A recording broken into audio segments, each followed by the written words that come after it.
we are doing something called Zero to Hero. So if you hear what up, I'm going to introduce Woody in just a second. Is what we're doing is taking people that started from humble beginnings and have done something really, really hard and scaled. So not necessarily a zero, not necessarily a hero, but definitely small and did something really big. The first that we have with us is Woody. The next one is going to be Rob Foreman. We'll talk. Woo, and we got some sound in the back. I like this. The first is we got Woody. Welcome, Woody. I'm about to do the intro, but everybody, welcome. Here is Woody Klemetson. A little bit about Woody. If you didn't know, which we put this out, if you did not know, which I did not know this until last week, that made me want to talk to you a bit more, is Woody has done some pretty impressive things and not impressive things, which we'll talk about, but he's done some impressive things as well. That is, he took Jive from 20 to 85 as one of the sales directors there. He walked into Divvy when it was 6 people and $100,000 in AAR, and he walked out at a $2.5 billion exit, stayed with them the entire time when it was then bought by the exit into Bill, and then ran a 300+ team by the end. Pretty incredible. Woody, thank you for giving us some of your time and joining us today. Hey, thanks, Matt. Excited to be here. Excited. Just as a note, as we put this, is we are attempting, there's a couple of brands here trying to put this, is this here, Super. We have Ask Elephant, which Woody may talk about here at the end. We also have Portent. They're all putting this together so we can share some of the best sales, some of the best CS potentially on how to scale companies and do it well. So Woody, you're our first. We're starting with the best. We don't end with the last. We don't end with the best. We start with the best. Woody, thank you for being here, man. I'm excited to be here. I think I love what you guys are doing. I think it's so important to talk about the zero part, not just the hero part. A lot of people want to hear the ending of the story, but I think the journey in the middle is more exciting. Yeah, it's not the destination that matters. It is often the journey. It's always the journey, but we often we talk to the people that have gotten there, sometimes on accident. So let's start with your story. I think this is funny. You talk about humble. Tell me where you grew up. Let's pretend like I'm not reading your resume, because reading your resume is one thing. Let's pretend like I'm in your kitchen and I'm like, hey, Woody, who are you? Where'd you come from? Where'd you start? Walk me through that. Yeah. Well, I grew up in a humble town called Pleasant Grove. There are 2 sides of the tracks in Pleasant Grove, and I was on the wrong side of the track. So really, really humble beginnings. There will be random comments, so random explosions. So thank you. The sound effect button. That's I want it on my side. Where do I get to start pushing those? So I actually loved where I grew up. My dad tried to provide but I had 7 siblings. So there was 8 of us. That's a lot to provide for. And my dad was kind of the guy that switched around, had a bunch of different jobs. And so there was a lot of times where it was rough, really, really humble, and times we went without. And is there anything indicative? Like if you were telling the story and you were with a friend, you'd be like, hey, it was rough. Here's an example of something, an example of that is specific that may resonate or put it on the map, make it relevant. Yeah, I think there's two stories I share when I talk about the super humble beginnings. The first one is I didn't grow up with ever buying anything new. That wasn't something I knew. I wasn't aware that was common. It was always hand-me-down clothes from my older brother or yard sale clothes. And so there was once for birthday, I got a new shirt that I went to school, and it happened to be bought in from someone else's house, like the kid above me's grade. And it was his shirt that my mom bought at the yard sale at his house. And they beat the crap out of me for wearing his shirt. And so that just kind of shows that humble beginning of just kids being kids and what it was like. But the one I think is more inspiring than me being beat up on the school ground was we couldn't afford a city pool pass as a family. That's just not something that was in the budget. And so my parents made homemade bread. And I went knocking door to door with my little red wagon throughout, as far as I could walk, to sell loaves of bread for $1, $1.25, if I could, hustle them a little bit, and was able to earn enough money to buy a pool pass. And so at 8 years old, I kind of got addicted to the wait. I can go just sell something and make money from this, and got addicted to trying to hustle and make my own money. Man, that's often people talk about their lemonade stands. I like yours better. We bake bread, and I got to get to the pool, baby. I want the pool. Yeah, I got to go to the pool. Everyone wants that city pool pass. Well, Woody, how did you get into sales? And I'll start with this a second. Is like, what led you to your first sales job? And you have a bit of a what's the word? As it's non-standard path. So what led you to where your first job? My first real sales job. I obviously did the lawn mowing companies. I did newspaper routes. I did landscaping. I made my $4 an hour digging trenches for, a neighbor. But with my first sales job was, I actually just got through a nasty longboard accident, cracked my head open. I was 16 and I needed a summer job. So I walked into Zumiez at the mall and I showed them the scar and they hired me on the spot because they thought it was cool. I had staples in my head. And so I got the job at Zumiez, and that retail sales job was a really good first taste of like, okay, this is what it is. They were tracking you on every metric. You had how many items you could sell per person, how many, people you would serve per hour. And I loved it. I really, really loved it. So the next summer I actually was 17 and I went out and did door to door. I went and knocked doors. I was the youngest one out there, and was up in Bellingham, Washington, and then in Oregon, and knocked doors. And I made more money that year at 17 than my dad did that year, just during the summer. And I was like, this is unreal. And I was hooked. And I know this is because we were chatting before. I think it's an interesting, it's a fun story. And often people say, hey, you need to go straight to college right after this, and you need to do. Yeah. But your first sales job was in high school, and you talk about your past, and you got hooked. I think there's a really interesting talk about humble beginnings and how it's different.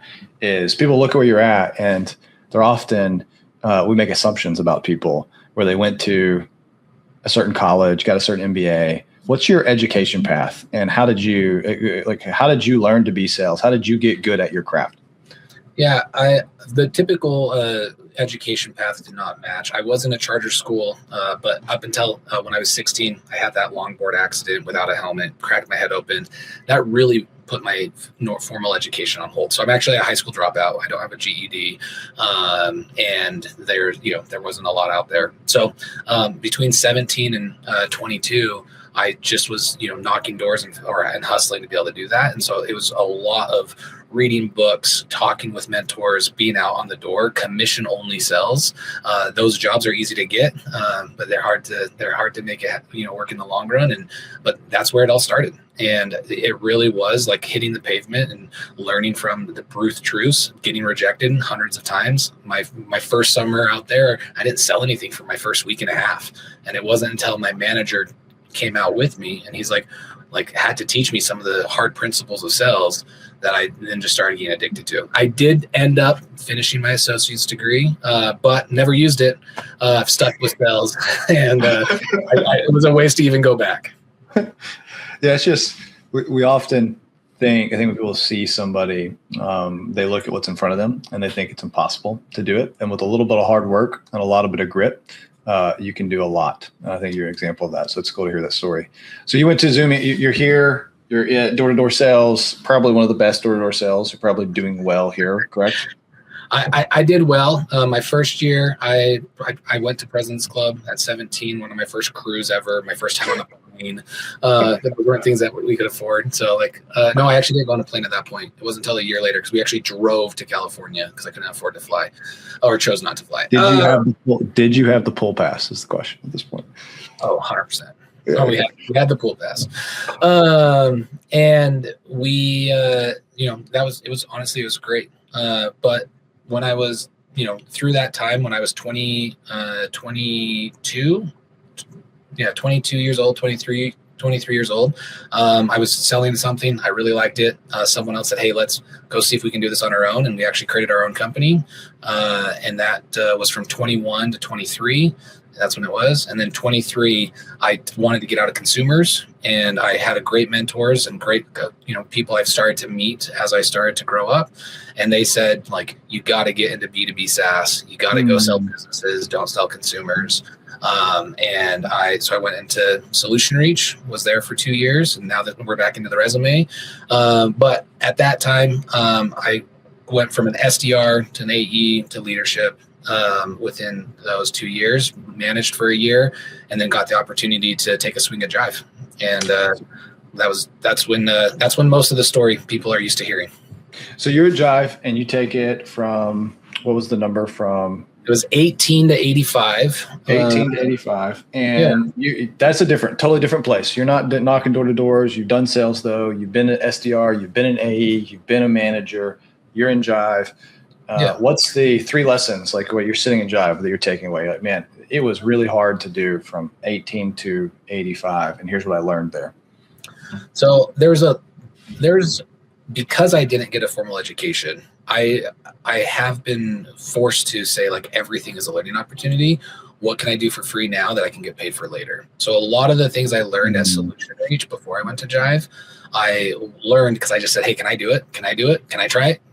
And I just took on building comp plans, building out tracking, and just taking on things that weren't assigned to me, but I wanted to try it. And I got paid to learn something, which I feel like benefited me in the long term. So that's actually the first lesson of getting into Jive, is what you do for free now, you can get paid for later. Just be that student and take on those projects. And even though you don't know how you're going to be compensated for it today, you will be compensated for it later.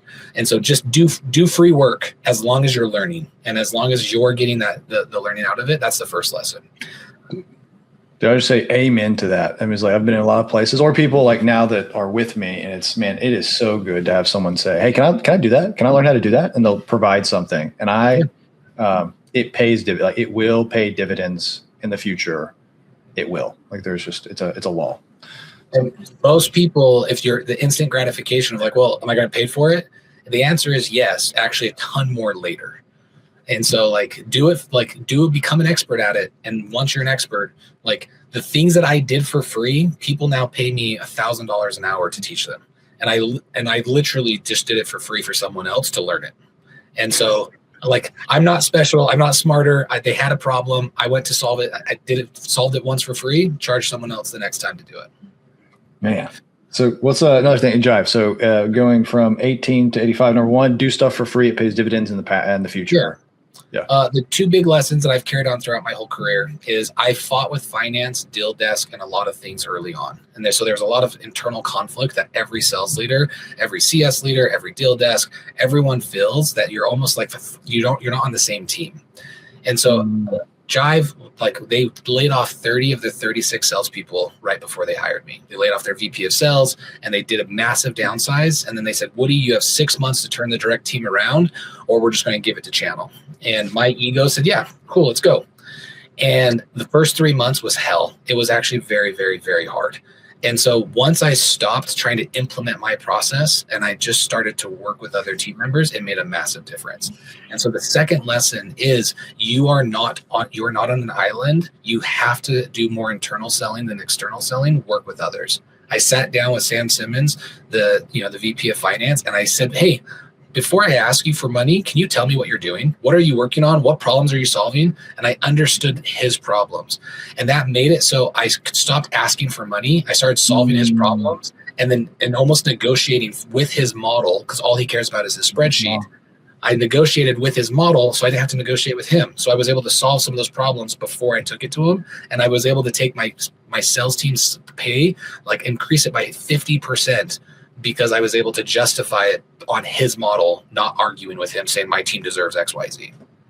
Yeah, that is so powerful. I think about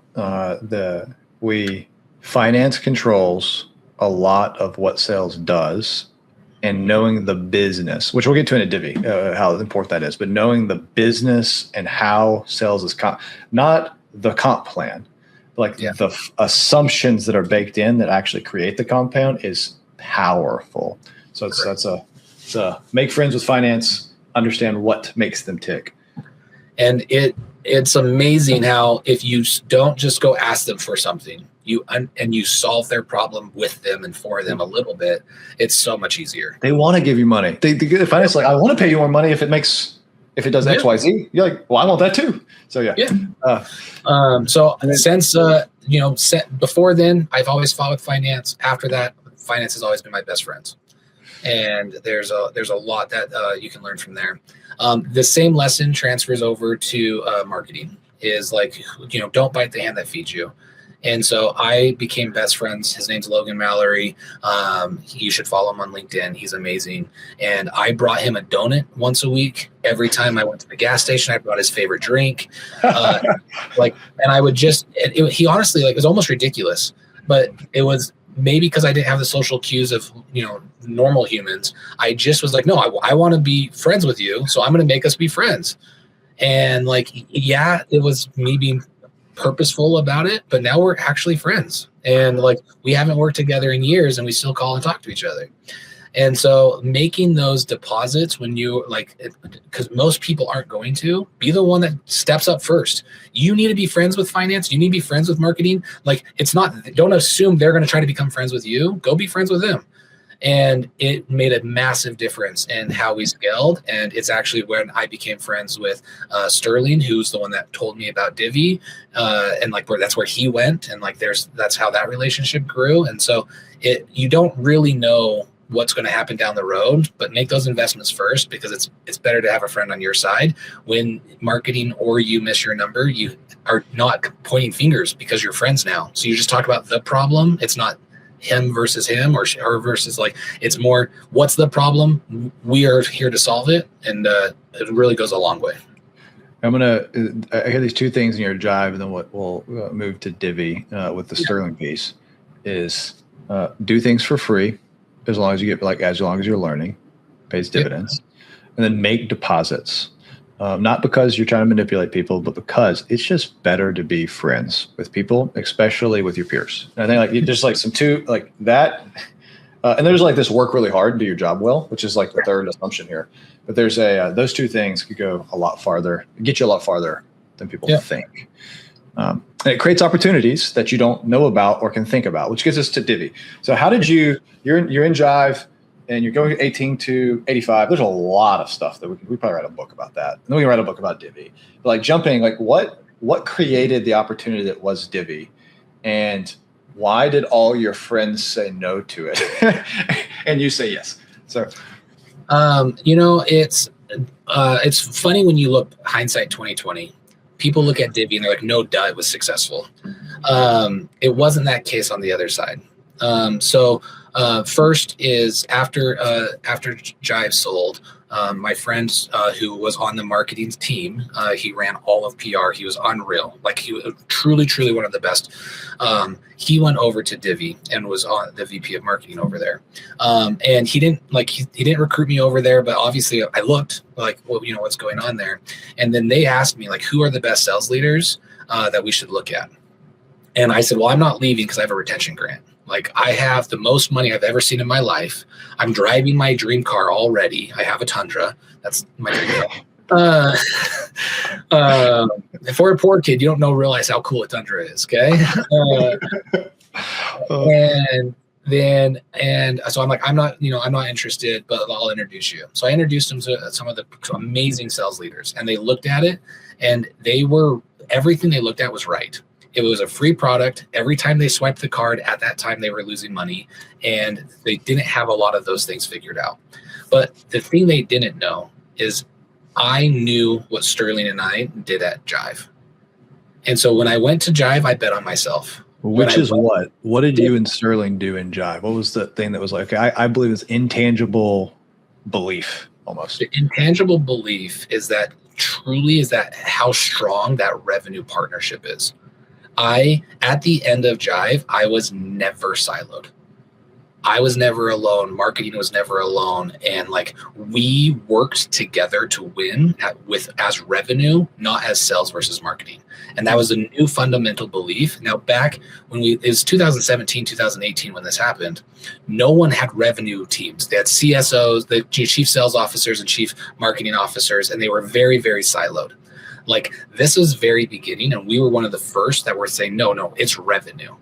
And so like, and Sterling and I we're true partners, and so going and solving a problem that has never been solved before. It was like, if I'm going to bet on anything, like one, I'm willing to bet on myself. I came to Jive when they told me that you had 6 months to figure it out, or we're going to fire you anyways. And so I gave up a good job to go take a bet on myself. Now it's like when I had that team, I was like, there's no way I wouldn't bet on it. And so after my friends turned it down, Alex being the co-founder, we went to Zupa's, a super nice restaurant for a poor kid like me. And we walked, like he kind of walked through, and I just was like, oh my gosh, if this succeeds or fails, there's no reason I'm not going to take a swing at this. And it's like, there's no better time than now at my age, at my situation. I just made a massive exit of $20,000 exit. And like let's take a swing.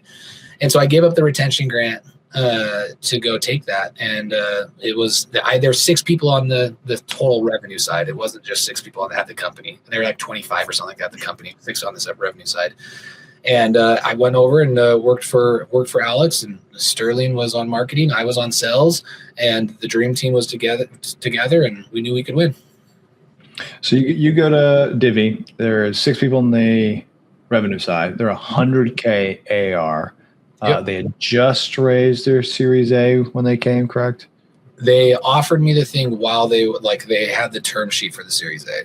Okay, so they're getting the term sheet for the Series A. Okay, so you walk in, and all your friends have said no to this offer because they're like, hey, you're not making any money. Like, I don't know how you're going to do it. You're like, hey, I believe that me and Sterling and some other people I see here, I think we can do this. Yep. How quickly, first I think it's going to give some relevance. How quickly did you go from the 1 million to the 8 million? You come in, how quickly did y'all grow post you making that decision? So that first year, we went from the year from when I got there, 100K, I think we got to 8 million. Or it was like a year and a half ish. So it's 0 to 8, very, very quickly. And that was they had product market fit. The product wasn't perfect yet, but they had product market fit. And it was ready to scale. And Sterling, did some awesome growth hacking, really figured out some new things to be able to figure out on the lead side.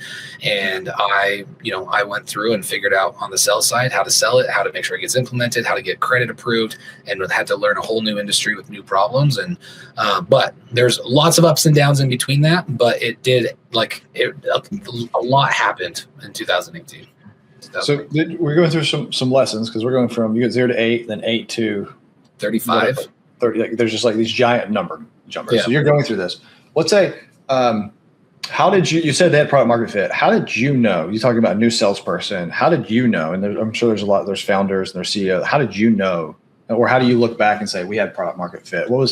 How do you make that statement with, how did you make the statement then, and how do you know it now? Yeah. So I don't know if I was smart enough back then to know it. Hindsight 2020, it's there. But the thing that I knew is that I could always talk to people, and they had the problem that we were talking about.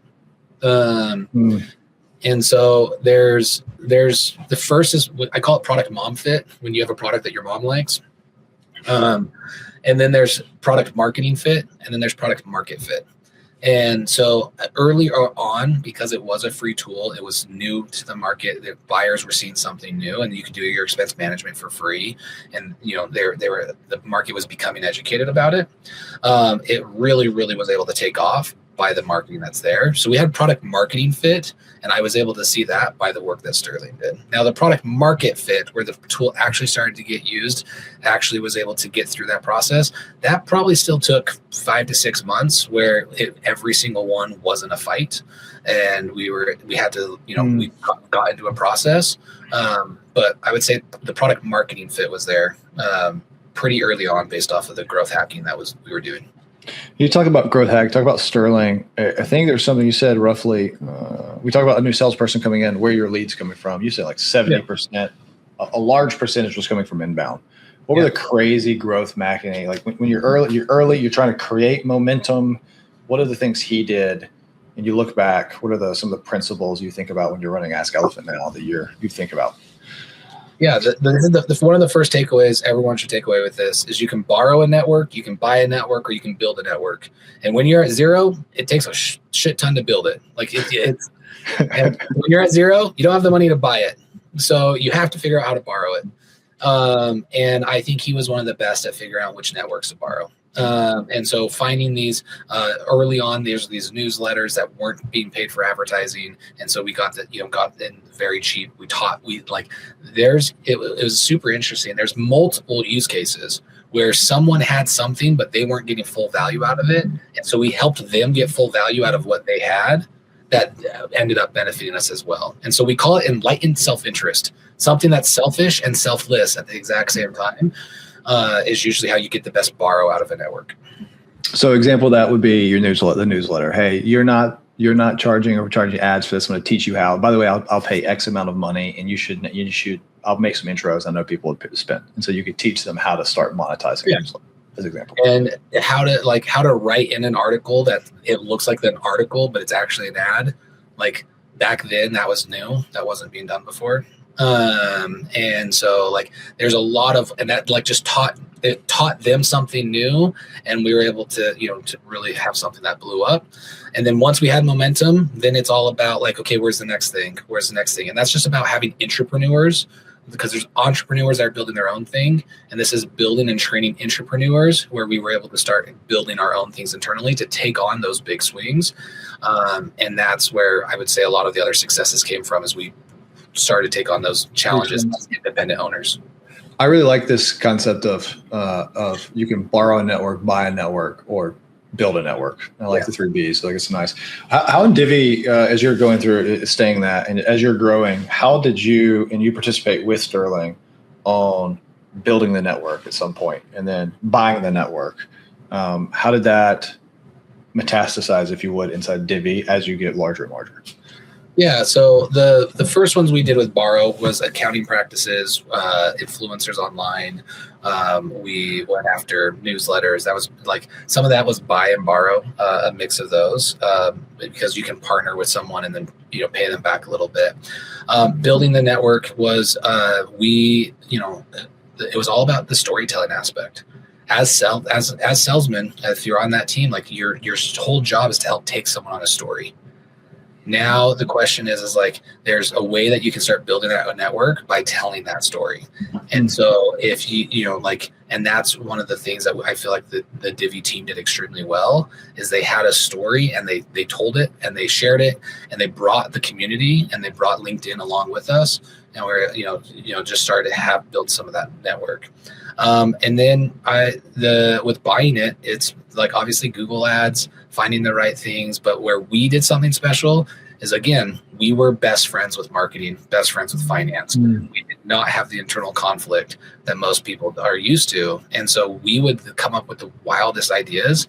We weren't fighting over attribution over SDR or marketing. We truly did attack plans together, where we took out and created credit cards with people's names on them, real credit cards with real money with their names on them, and we shipped them out to everyone. And so we had to stuff cards till 2:00 in the morning. There's hundreds of things we did because we weren't worried about attribution, and we weren't mine or yours. We were just let's go take this big swing. We did a lot of those manual things early on to go create momentum and create something that was worth sharing. So as you're expanding the team, and there's so many things to learn about on this. This is really like this. You had a strong partnership with marketing. You had a good marketer, and there were crazy ideas, and that's part of why you went to Divvy. And so It goes back to the first story, invest in these relationships. But as we think, you're building the team. How are you recruiting? How are you how are you managing the team? Were you doing crazy like we're gonna have our power hour? Like what are the things you were thinking about as you're building this, and how did it change as you went from 8 to 30 to 50 to 100, like these different revenue ramps? Yeah, I would say the culture. There's a few things that I'm grateful that I was able to sustain. There is we were actually a little unapologetic of being a little bit of the hustle culture. And this is during cancel culture, where a lot of those things were being like frowned upon in the industry. And we just promoted those that worked stupid hard.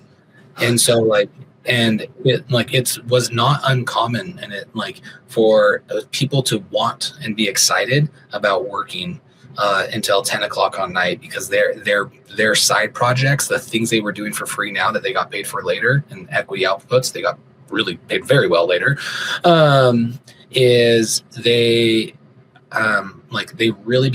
it became their hobby. How big can I do this? What can I take on? How do I challenge this, or whatever it is? And it created a really good culture. Now, as the company grew super fast, and this is one of the big takeaways that I'll make sure I'll reshare at the end, but you have to grow faster than than the business. So if the company that you're a part of is going from 1 to 10 in a year, are you 10 times better?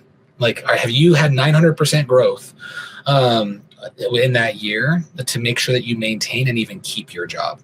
And so at Divvy, one of the cool things to watch and one of the sad things to watch is those that grew as fast as the company did. I watched myself, and I watched a ton of people literally be 35 times better than they were when they started, as a human, as someone, as a business, as someone who was truly there. And that is real life education you can't get in school. So to recruit, we actually went after, people who have done door to door. They were athletes, and they were usually in finance or accounting. We were in the finance space. And so we would go steal these people from the big four, and they would be making $45,000 a year. We'd pay them 80, and then they would go and sacrifice a lot. But to now look back on it, there are people who are now worth tens of millions of dollars that were turned, almost didn't take an $80,000 job because they want to go to the big four. Hindsight's always 20/20, but it's really, really cool that there's now a ton of those stories that we can share. What's a story of someone, as you remember through the Divvy, that was a really, really hard worker, did a crazy side project that you remember now? I have hundreds of those stories. There's so many. What was really cool is to watch the amount of growth that came from our current customers. Sales teams always did really cool things. Marketing, there's a lot of cool stories there. But I'm going to give a shout out to the post sales team, and even some of the implementation teams, where they had to go figure out how to create these new spend avenues. And so there's 3 products that an individual in their early 20s saw something that a customer might have asked, saw that it could have been something bigger, and turned it into a multi-million-dollar revenue stream within months. We have people, at that time, we figured out how to get people to pay their taxes on a credit card that we were able to get interchange from, and very famous people that we were able to meet that we were that got to do that. Super random. You never would think about it, but it happened to work and land, and and then we're flying out to these things and getting people to pay millions of dollars of taxes on their credit card, and we were able to do interchange off of it. There's super random that there's lots of things that I could share. They're very finance focused, but it was there might have been something, one person owned it, turned it into its own thing, and that's how leaders were made. And we haven't talked about the business of Divvy, and you correct the understanding of this, but this is my basic: is get money to spend money, get people to spend money on this credit card. There's a lot more nuance than that. Yeah. So getting someone to spend $1 million of their taxes is changing. Hey, don't spend here, spend this way. That's great. That is such a intrapreneur spirit. I know how I can make this happen. Let me get them to pay their taxes. That's cool. You had talked about Okay, and I've heard this. As you go from, I've experienced this. And many is, hey, you go from 1, you go to 10 million, and the leader you need to be at 10 million is completely different. You are now a 100-person, whatever person company. You're not a 10-person. The team's different. How did you stay? How did you 10x over the course of Divvy? And that like 1,000% get better at your job over time. How did that happen for you? I think the most important thing is when you're taking that type of growth is handling the punches. Is like the learnings, you have to be able to take the hits. You have to know that today, like, you sucked. Like, yeah. And that's okay. And so I think that's one of the first things is like, it actually really forces you to be humble, because every single day you probably weren't good enough. And so like, it's, ending that day, reviewing what you've done, what you need to do to be able to grow and take on, and then just beat in the moment. If you're focused around that, I loved that the group that I was around was addicted to that learning. They were truly like trying to double down, create something out of nothing. And it almost became like a competition between friends, and of like, how do we truly pace and all of us so that way, we don't leave one of us behind, but we have to make sure that we become the best at it. And then because it's so hard, you also have to take a moment every once in a while and look down the mountain. While you're hiking up the mountain, the ground actually looks very, very close, and you actually don't make a big distance from the ground. You are the exact same distance. I'm 5'10". I'll always be 5'10". And as I hike up the mountain, the ground's always 5 feet below me. So when you stop, you have to look back and appreciate like the view. And I think that we did a pretty good job of that, of win fast, celebrate fast, and then go do the next one pretty quickly. What is so to make those, if you have specific examples, what I'm thinking is like, is there a book that you read or a program that you went through? Is like, hey, this made a material difference. And yes, I'm 5 feet, but like that right here, there was a escalator on the mountain for some reason, and it brought me up. And then second, we celebrate. What's a celebration you remember and why on those two? Yeah. So the growing and going up the mountain, I think those that scaled, they were just addicted to consuming. So there wouldn't say one book. Obviously, there's a lot of great books. We read Peter Thiel's book. We read Extreme Ownership. We read, I had everyone read Leadership and Self-Deception. I had everyone read The Go-Giver. I had everyone read I can go Fanatical Prospecting, like everything. Like there's a ton of different things. Now the most boring read was The Patriot Act, so I could get someone through compliance. But I read that too. And so when you're thinking through like a lot of that, it's those but some people don't want to listen to books. Some people don't want to read.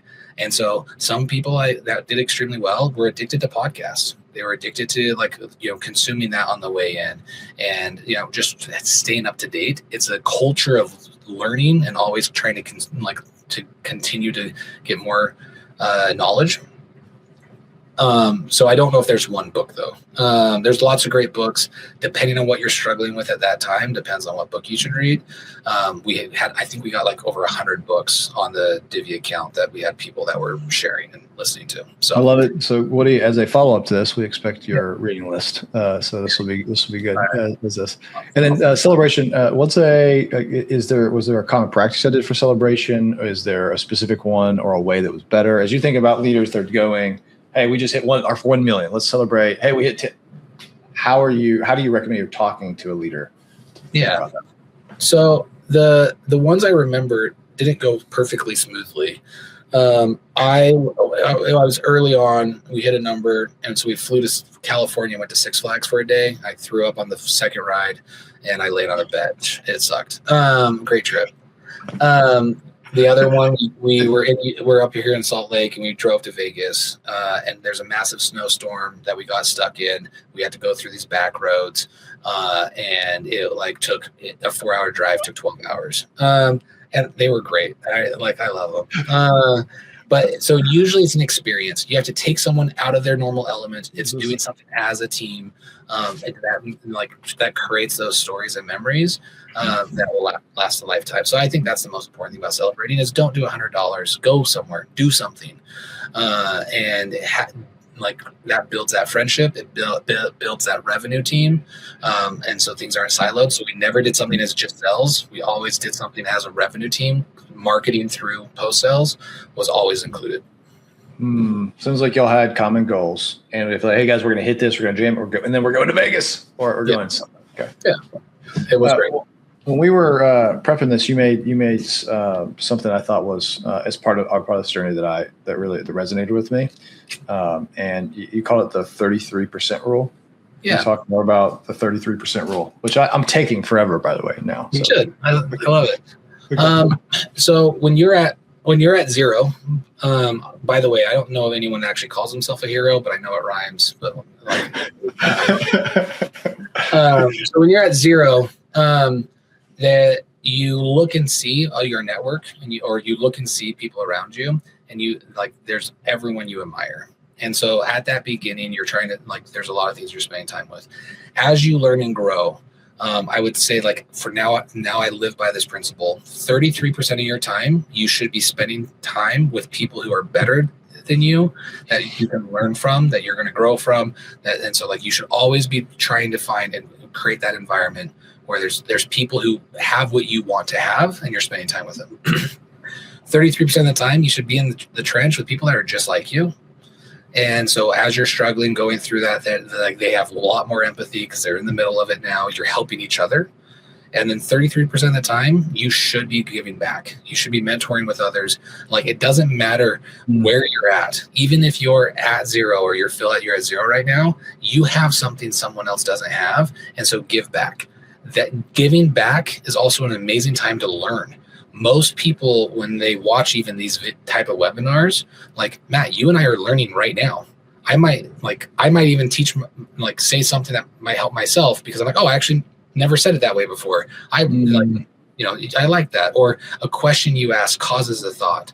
And so no matter what, there's always opportunities to learn. And so you should be giving back and having those opportunities to teach, because teaching is also the best way to learn. And so 33% of the time should be spent on each of those areas.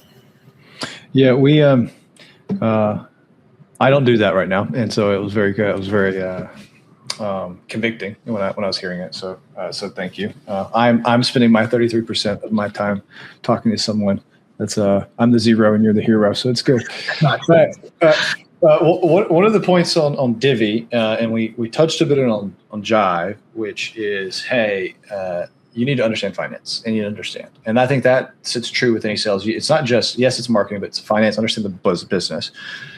You had mentioned a bit is, hey, Divvy, what made you very successful and then the team eventually was you read the Patriot Act. And that was the point of you understood the business of how to get somebody a credit card.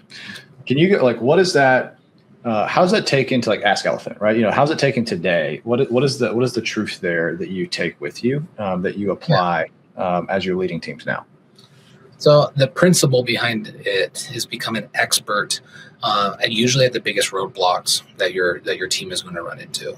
And so at Divvy, as a free tool, we were actually the most expensive because you had to give up your credit card rewards for the platform. And so and people have emotional relationships with their Delta Amex cards.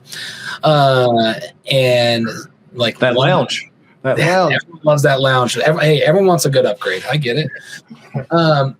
And so the biggest problem that we had at Divvy was selling internally to get them underwriting, to get them credit. There's actually once where we lost it and we couldn't sell anything for quite a few weeks.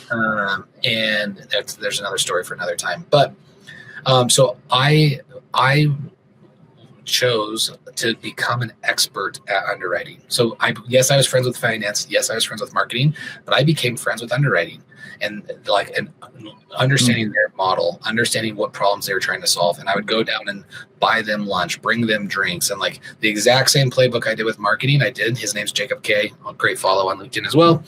A great underwriter, and I became friends with him. And so when we had problems or conflicts, we could be able to solve it as friends, not as just coworkers. And so at Ask Elephant, every single company has that thing you need to become an expert at. And so like Ask Elephant, like the way technology is evolving, it is super important. So I spend a lot of time to make sure I'm always on the curve and understanding what's going on there. But the biggest thing is how humans are evolving.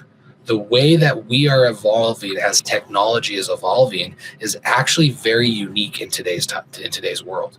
The way that we're each thinking about our own work, the way we're thinking about our own value, the way that us as humans are underwriting ourselves is completely changed. And so I am right now extremely addicted to trying to learn about that human process as we evolve through the time when our whole world is changing.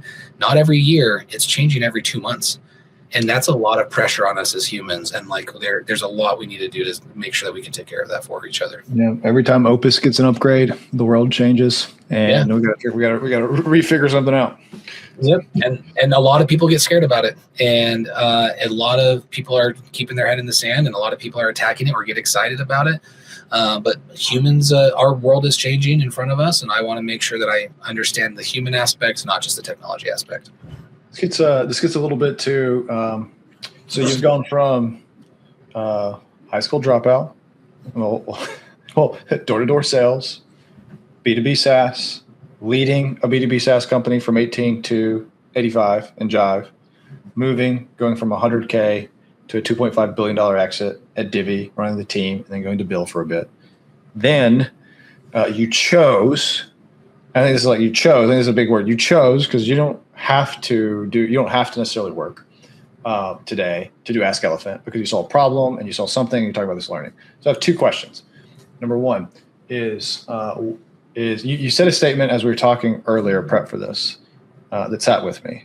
And it is the idea of those that don't want to work it's like those that don't have to work don't make the money. It's those who love the work and never are going to stop working make the money. There's something to that extent. Talk to me about that, a part of like what makes you tick, because then you went off and you started another adventure that you didn't necessarily have to do. And there's a lot. So talk to me first with that, and then we'll go to number 2 question.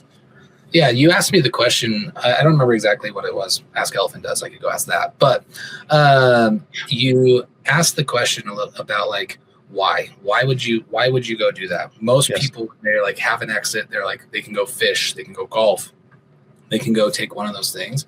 The crazy thing that like shocks me is like that question I actually don't fully comprehend, because every single person that was working their butts off at Divvy are still working their butts off today. And like the CEO, the co-founder, every single one of them is still working hard. And so with the group, everyone is just doing it. That's just what you do. And so I never even had the thought to take a weekend off to go do that. That's just it. I didn't compute that. It was like, okay, what's next? Like, what's the next biggest mountain? And I believe as humans, we are happiest when we're doing something challenging and overcoming the biggest mountain in front of us. And so I made I was like, what's the biggest mountain in front of us? I'm going to go climb that. And there's been ups and downs. It feels like went back to zero for a bit and had to go, it's a new mountain, which means you're at the bottom. There's a lot of, of those old problems that you have to solve.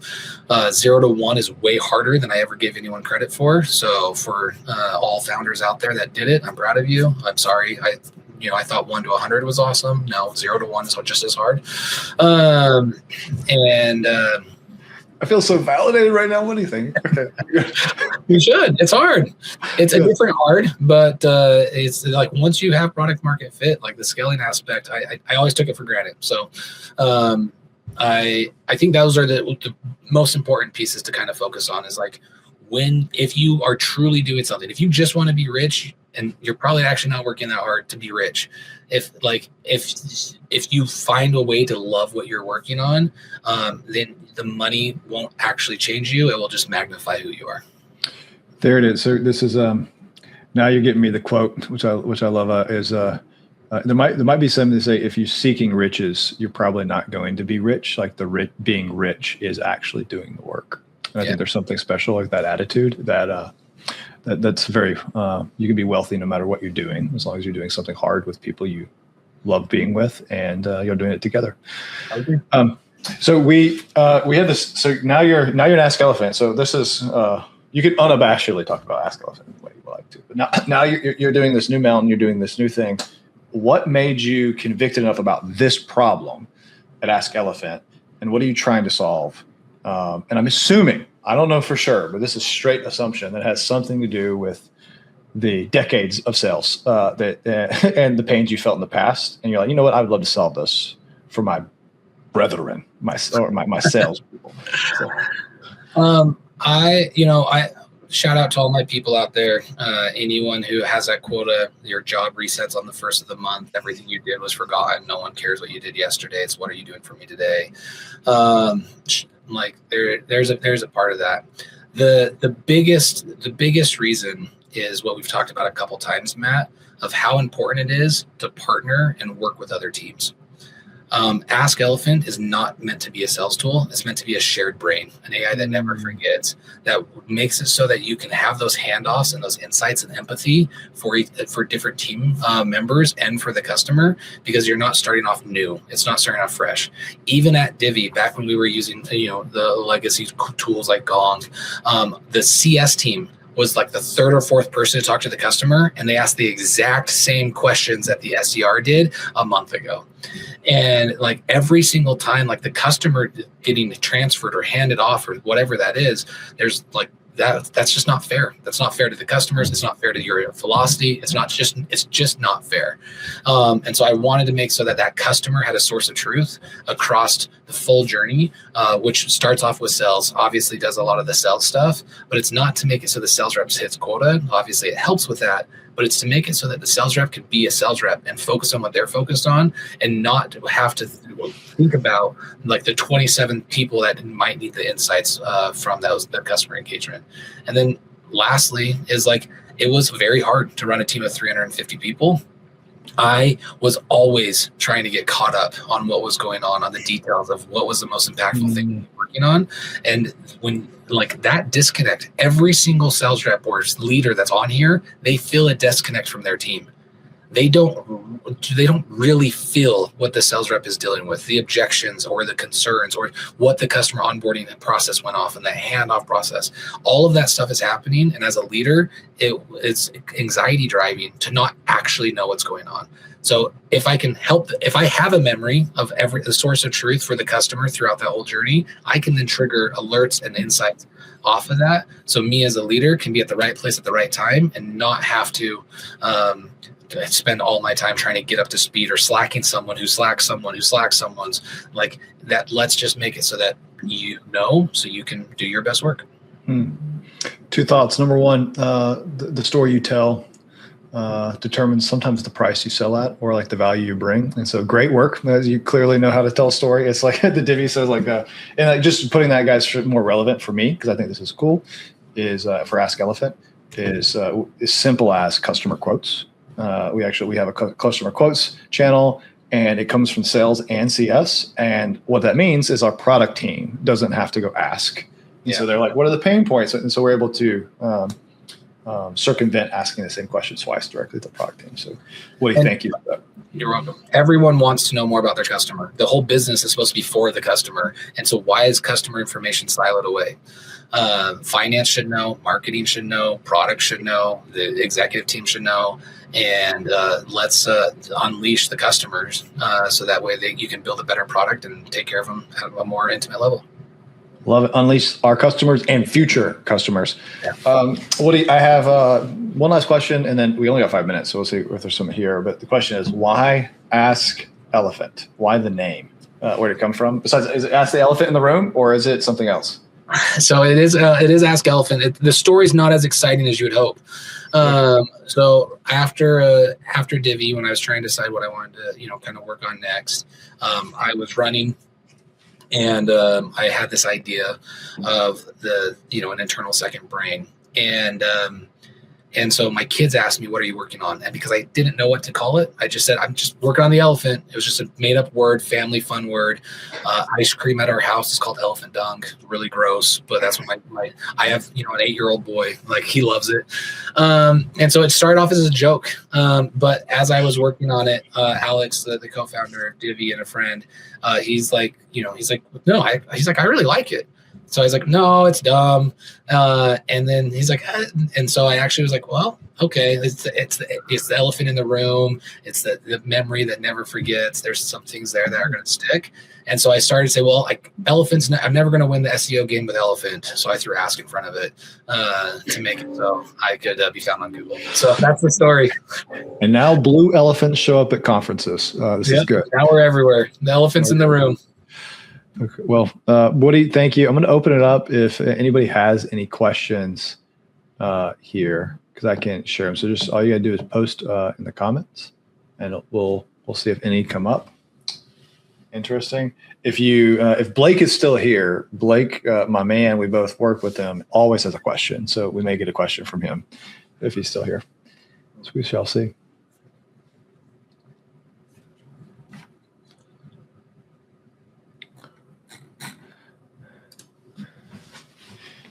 And one of the times is the question I missed. The question I really wanted to ask is, what type of bread did you sell? That we asked. Yes, Blake, I expect a question for you. But what type of bread did you sell in the early days to get your first bowl ticket? It was a beautiful white bread. White bread, just white flour. The basic ingredients. My parents are the ones that cooked it, so it was super. They did great, and just little bags and just door to door. It was great. Yeah, but before bread making was cool, the original hipsters is your parents. Back in '97. Back in '97, it's great. Okay, so this is let's see if this thing works. Ben, how do you compartmentalize all you need to do in life? What's the hack? So I'm assuming that's something of you're a CEO. You have a lot of stress and a lot of burden. How do you think about life and work in totality? I think it's deep. It is deep. I like deep questions. It's deep. I think the most important thing is just saying it out loud. When you have a problem that's in front of you, what are the ways that you can be able to say, are these one problem or is these 13 problems? You can't eat the elephant all in one bite. You got to do it one bite at a time. So I make a lot of lists. I talk to Ask Elephant saying, hey, I brain dump a lot. And so I can say, okay, now break these out into, problems that I can be able to solve one at a time. And I just be able to, then attack it with the list with constraints, because constraints drives creativity. So if I only have an hour to solve this problem, what am I going to do to solve that problem in an hour? And so I give myself time limits. The second thing is I'm actually I don't work every night until 10 o'clock anymore, like I did at Divvy. I schedule that. So I work, last night I worked until 2 a.m. Mondays and Thursdays I go all out and I work, and I go and I take on the massive projects, and I will work. Sometimes I won't sleep. I'll just get the job done. But on Friday night, I take my wife on a date. On Tuesday, I hang out with my middle kid. On Wednesday, I hang out with my oldest. And I've been very, very purposeful with this scheduling, because there's two things to really know that you can define your values: where you spend your money and where you spend your time. And those are the two things I want to make sure that I always protect, and make sure it's very clear that no one questions my, where my values lie. So I love this. We have one more question time. We'll do Blake. I hear where you spend money is you spend money on elephant dung, which is ice cream. You're always full, and you spend your time. What's most important? We got Blake. I think this is a good question to end with. What is something from the old playbook that still works, and what is something people are trying to force that does not work anymore? Great question. Blake always has good questions. Yeah. I would say it did not come from an Ask Elephant, and it did not come from Claude. That looked like a Blake written question. So good job, Blake. Appreciate you. The old thing that still works is the perfect week sheet, which is you are tracking towards your outputs and you know how to break that down into a day to be able to let it is. Now the inputs have changed. You're not doing the smile and dial. You're not making 200 dials like we used to. Emails don't work as like they used to, but there still are the inputs and the things that are in your control that drive the outputs that you're doing. And so it's changed. So it no longer works. And so like, I don't think your SDR team should be making 300 phone calls a day. That buyer's worn out. But you still have to have that perfect week sheet of how to be able to track those inputs and outputs. And the most important thing, and if you want the perfect week sheet, it's on my LinkedIn. You can download it for free. The most important thing I think for everyone is still goals and gratitudes. If you do not have gratitude to keep you humble, to remind yourself that you're still a zero, and like what you're grateful for, that you have those things in front of you, I think that's important. And if you don't have the goal to become a hero, then you're going to be still. And so the thing that I expect to last at least my lifetime is you should always focus on gratitudes and goals. I love that. We actually do we do G2s. We do 2 gratitude, 2 goals because Blake said so. So thank you, Woody, for the inheritance. As we end, I heard Woody say, always be a zero and always try to become the hero. And it's a good life goal in general. Be the zero, become the hero. Woody, thank you for the time. I really appreciate you spending time with us. If you haven't checked out Ask Elephant, we use it internally. We love it. It's something really cool. It's a really cool project they're trying to go after. Woody, if people want to talk to you after this, what's the best way to get in touch with you? LinkedIn. It's the best way to find me. I engage with the post. I'll say, or LinkedIn games. If you want to try to beat me, I'm always up for it. Okay. What's your game of choice? Is the question. I play all of them, but Queens is the one I'm trying to get the best at. Okay, I heard that if you beat Woody in Queens, he will send you to Las Vegas and celebrate, is what I heard. Well, Woody, appreciate your time. Thank you so much. Appreciate it, everybody.